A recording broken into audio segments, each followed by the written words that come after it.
Nous arrivons dans cette vidéo à la dernière étape. Et cette dernière étape, eh bien, elle consiste à mettre en pratique cet alignement. Non pas simplement le ressentir, le comprendre et le percevoir, mais réellement le manifester dans notre vie, dans nos relations et au quotidien dans ce que l'on traverse. Donc cette étape 5, elle consiste à décider et agir en accord avec soi-même. Alors, vaste sujet. Là aussi, je pense que je pourrais faire une masterclass entière là-dessus. Ce que j'ai trouvé de plus pertinent pour vous expliquer comment le faire et vous donner des outils concrets pour y arriver, c'est de vous parler de la technique du recentrage. La technique du recentrage, c'est une technique que j'ai créée qui récupère un petit peu des notions de PNL, de neurosciences, de reprogrammation de l'inconscient pour aider le mental à s'auto-analyser et se diriger de manière la plus alignée, la plus juste dans ce qu'il accueille au quotidien, dans ce qu'il vit. Voilà. Donc, comment décider et agir en accord avec soi-même? Eh bien, ça va demander deux étapes. La première étape, le discernement. Le discernement, de voir juste, de comprendre de manière juste ce qui se passe. Et la deuxième étape, ça va être de poser l'action juste qui correspond à ce que je vis. Être capable de comprendre les choses avec clairvoyance et d'agir avec justesse et équilibre face à ces choses-là. C'est ça, décider et agir en accord avec soi-même. Alors, comment vous allez pouvoir le faire? Et bien là, on va observer les deux mécanismes, personnalité et identité, pour que vous puissiez vous positionner sur qui dirige la plupart du temps et quelle est la facette que vous allez laisser s'exprimer au quotidien. Là, vous allez avoir des indicateurs très clairs sur la manière que vous avez de percevoir la situation, mais aussi votre manière d'y réagir. Donc, décider et agir en accord avec soi-même, on l'a vu, c'est faire ce qui est juste, mais il est important de préciser quelque chose. C'est faire ce qui est juste et bon pour soi. Parce que si on cherche à libérer la vraie version de nous-mêmes, à être authentique et aligné, ce qui compte, c'est pas encore une fois l'extérieur, c'est une connaissance de mon monde intérieur, un respect de ce monde intérieur qui me permettra de cultiver un jardin et des récoltes abondantes dans ma vie, dans mes relations, dans ce que j'entreprends. Donc, on commence tout de suite. La toute première étape, le discernement, eh bien, on va voir que la personnalité, face à une situation, elle va tout de suite activer le mental, l'instinct de survie, donc hop, la base de données géante du passé, et elle va se mettre à penser, penser, penser, penser, penser. Donc, on va prendre un exemple très concret pour que ça vous parle. On va imaginer que bah, j'ai rencontré quelqu'un avec qui ça se passe très bien, puis subitement, il y a de la distance, il y a moins d'engouement, je sens que il y a quelque chose qui est différent. Et bien là, si je laisse la personnalité agir à ma place et si je laisse la personnalité juger ce qui se passe, ben, elle va partir dans tous les sens. Puisque c'est le mental, c'est la pensée. Donc, ben, je pense qu'il a rencontré quelqu'un d'autre, je pense qu'il m'aime plus, je pense qu'il voit d'autres personnes, je pense qu'il n'est pas engagé, je pense que je lui plais pas. Et puis l'instant d'après, elle peut dire exactement le contraire. Non, mais je pense qu'il est pris par son travail, ce qu'on vit, c'est quand même chouette. Non, mais c'est quand même cool, je lui fais confiance. Et puis je crois en nous, etc., en notre potentiel. Donc ce qu'on voit, c'est que ces pensées, elles vont nous emmener dans tous les sens, positifs comme négatifs. La pensée n'est qu'un point de vue. Un point de vue, ça veut dire qu'il n'y a pas forcément de vérité derrière. C'est juste un point de vue, une opinion. Donc dès lors que vous pouvez commencer votre phrase par selon mon point de vue ou selon mon opinion, voilà ce qui se passe, bah non, c'est qu'un point de vue. Dès lors qu'il y a des contradictions et des arguments qui peuvent se contredire sur la même situation, je sais que je suis dans la pensée. Je ne suis certainement pas dans la clarté. La clarté, elle demande, et c'est ça qui est très paradoxal, c'est que pour atteindre une clarté mentale et un bon discernement, eh ben, il faut lâcher le mental.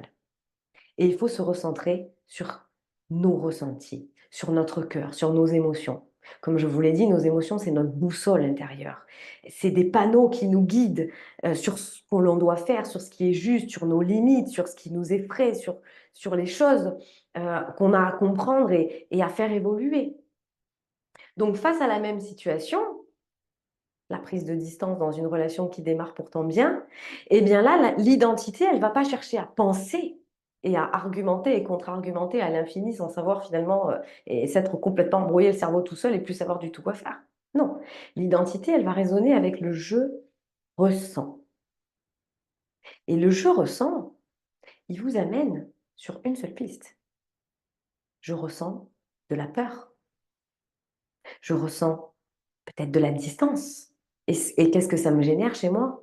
Ben, de la peur, ben, de la tristesse. Donc cette émotion qui va se dégager, elle va m'amener que sur une seule piste possible. Et là, j'ai listé quelques exemples pour bien comprendre.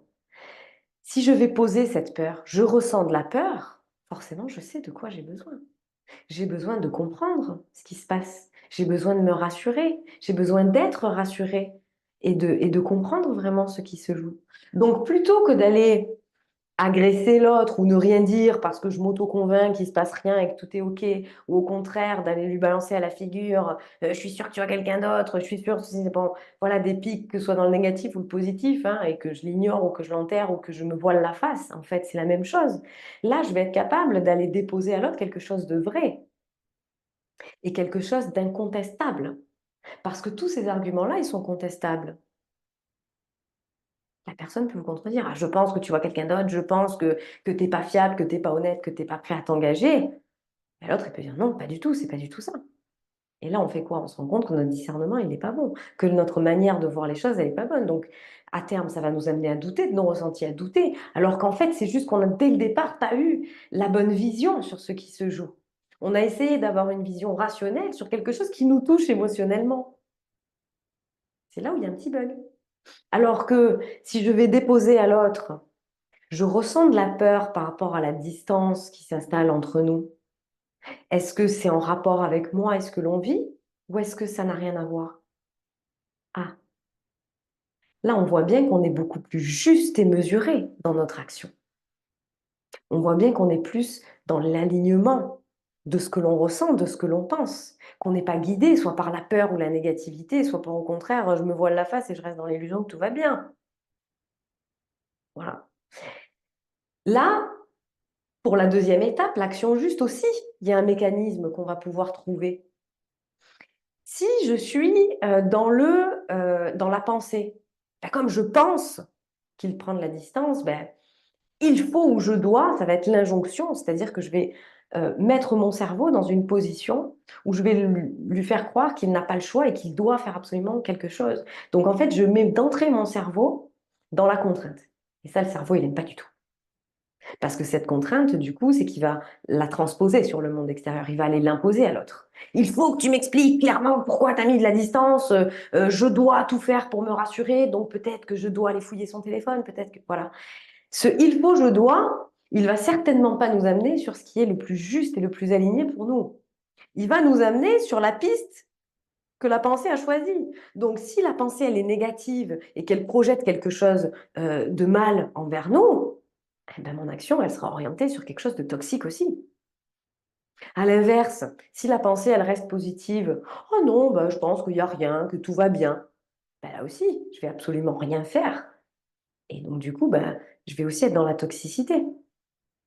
Parce que si je me voile la face dès le début, par exemple, ben, le souci, c'est que je ne pourrais pas être dans une relation vraiment authentique, vraiment profonde. Il n'y a rien qui va pouvoir se construire sur cette base-là de l'illusion.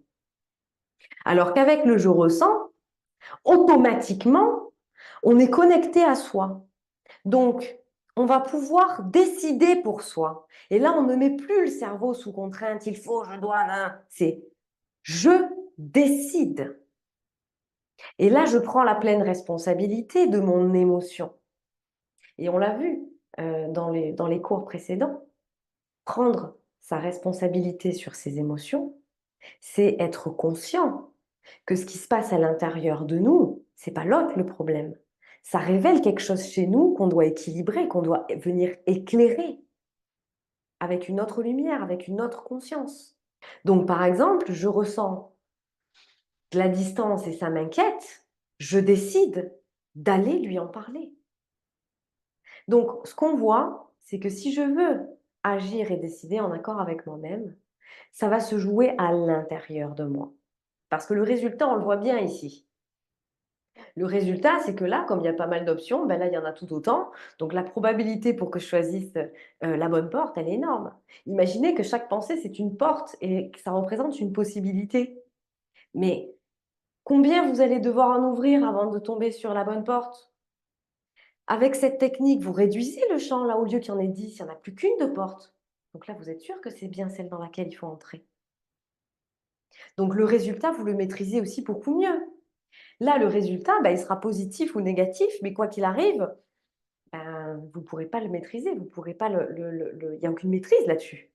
Parce que si je pars dans des pensées négatives, il y a de fortes chances que le résultat soit négatif et que ça se passe mal. Et si je pars dans des pensées positives, et que là aussi, bah, il y a aussi un risque que ça se passe mal parce que je peux me tromper. Je peux être dans le déni, voilà, je peux être dans l'illusion. Donc là, on voit bien que quand je reste centrée sur l'intérieur, je réduis le champ des possibles et donc je m'oriente beaucoup plus vite sur ce qui est juste pour moi et pour les autres, de fait. Parce que quelqu'un qui est honnête et qui est réellement engagé dans la relation, mais peut-être c'est une relation toute fraîche, il n'a pas osé, peut-être nous dire que, ben, au boulot, il y a beaucoup de pression en ce moment et qu'il a des journées colossales qui l'épuisent. Il a peut-être pas osé nous dire que sa maman a des problèmes de santé et que ça le perturbe. Mais si je l'agresse, si je le confronte à un point de vue, que je suis déjà en train de juger ce qui se passe sans avoir aucune réelle réponse, forcément, je mets l'autre dans une position où ce que je veux éviter, c'est-à-dire la déconstruction de la relation et la distance, ben, je vais en pleine boue. Donc c'est complètement contre-productif, on le voit bien. Alors que là, le résultat, mais on s'en fout! Parce que qu'il soit bon, c'est-à-dire: «Ah mais non, ça n'a rien à voir avec toi, c'est pas de ta faute» et cetera. Ou qu'il soit plus désagréable pour nous, à savoir: «Bah écoute, tu as raison, en fait, je discute avec d'autres personnes et je me rends compte qu'elles me correspondent mieux». Mais on s'en fout du résultat, parce que de toute façon, on sera au plus proche de l'authenticité, de la clarté, de la vérité. Quoi qu'il arrive, ce résultat, il sera juste et bon pour nous. Même s'il est désagréable, je n'ai pas à perdre mon temps et mon énergie avec quelqu'un avec qui il n'y a pas une réciprocité dans l'engagement, dans l'envie. Et s'il est positif et qu'effectivement, waouh, ça me rassure, ben, quoi qu'il arrive, ce sera bon et juste et hop, je me serai rééquilibrée là-dessus. Donc, cette technique du recentrage, elle est extrêmement puissante et elle vous demande d'installer un espèce de petite caméra dans vos pensées et d'observer vos pensées. À chaque fois que, face à une situation, vous êtes dans le «il faut», «je dois», à l'origine, il y a un point de vue. Un point de vue qui peut être soit positif, soit négatif. 3/4 du temps, c'est la peur, hein. 3/4 du temps, «Oh là là, j'ai peur de ne pas faire ça dans les temps, il faut absolument que je le fasse aujourd'hui» et cetera.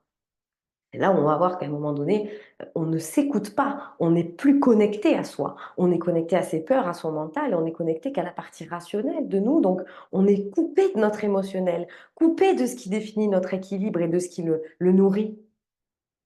Donc là, ce qui va être important, c'est vraiment de faire le lien, non pas avec mon point de vue sur ce qui se passe, mais ce que je ressens face à ce qui se passe. Et ce que je ressens ne m'ouvre qu'une porte. Prends l'exemple de la colère. Si je suis en colère, j'ai certainement pas besoin de la nourrir, cette colère. Mon besoin face à la colère, c'est l'apaisement, c'est le lâcher prise. C'est peut-être aussi poser une limite par rapport à quelque chose qui va complètement à l'encontre de mes valeurs. Si ce que je ressens, c'est de l'épuisement au fond, que je suis à bout, ce dont j'ai réellement besoin, c'est de repos. Et là non plus, ça ne me laisse pas 36 000 portes. Et une fois que j'aurai mis en place ce repos, cette action juste, ben là, je pourrai y voir plus clair pour la suite. Voilà. Chacune des émotions va vous emmener vers une porte. Et cette porte, si vous écoutez votre émotion, vous êtes capable de la sentir, vous êtes capable de la déceler. Si j'ai peur, j'ai besoin de me sécuriser, j'ai besoin de confiance, donc j'ai peut-être besoin de comprendre des choses. J'ai besoin d'être rassurée en tout cas, ou de me rassurer. Et pour ça, c'est pas attendre que les choses se passent, je vais être à l'initiative de ça.